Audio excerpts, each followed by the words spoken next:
In 2000, Mayor Daley directed architects and gardeners to create a garden covering the entirety of the rooftop of City Hall. At the time, this was the first in Chicago, and he was the first to teach us that rooftops are vastly underutilized spaces in an urban environment such as Chicago. Chicago is now North America's undisputed leader in covering roofs with vegetation. Since each building took the initiative to plant gardens of their own, we now have 500 green roofs. Because Chicago contains more high-rises and buildings than forests, we are making a larger effect on the high levels of carbon that exist to grow plants up in the atmosphere than at a distance in an urban forest, where fossil fuels aren't at as high of a production. There are rooftops that make use of grass, flowers, decorative bushes, and other plants on top of conventional building materials.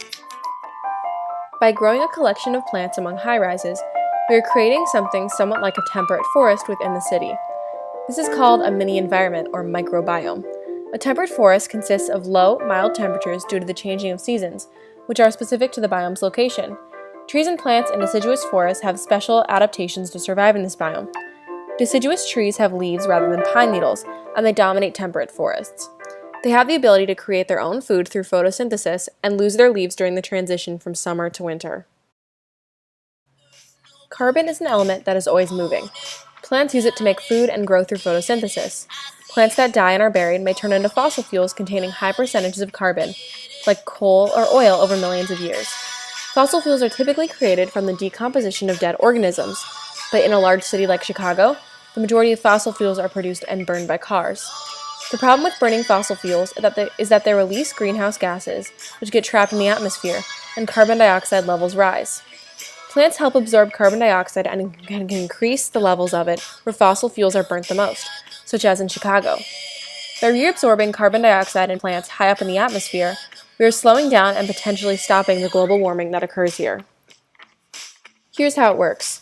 Through the pores called stomata in their leaves, plants take carbon dioxide in from the atmosphere to use for photosynthesis.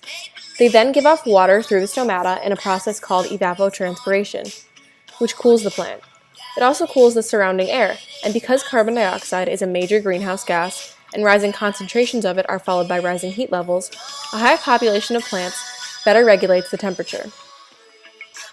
Even the thinnest green roof can effectively absorb most rainfall events, reverse the urban heat island effect, and provide wildlife habitat.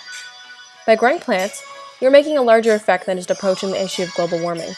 We are creating a habitat for organisms to thrive other than our urban forests, such as birds and insects. We are encouraging the bee population to increase as they thrive atop the high-rises, which could change the trophic level of Chicago. And with a thriving bee population, we will have more heterotrophs to pollinate flowers and better our urban forests.